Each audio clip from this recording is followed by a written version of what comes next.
ফ্রান্সের president Emmanuel Macron গাজার হাসপাতালে ইসরায়েলের হামলায় ক্ষুব্ধ। মানুষের দুর্দশা বন্ধ করতে চান তিনি।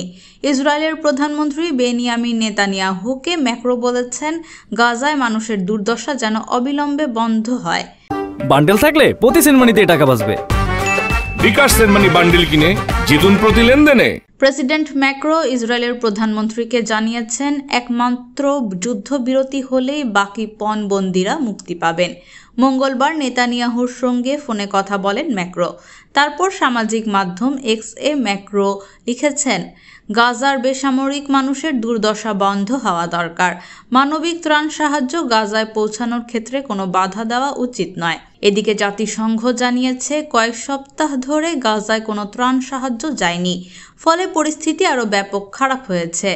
ম্যাক্রো আরও বলেন, ফ্রান্স সব পণবন্দির মুক্তি ও হামাসকে অস্ত্রমুক্ত করে দুই রাষ্ট্র সমাধানের দায়বদ্ধ।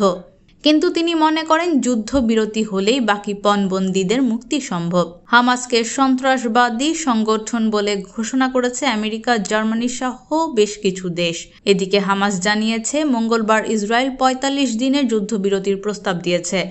বিনিময়ে সব পণবন্দীকে মুক্তি দিতে হবে।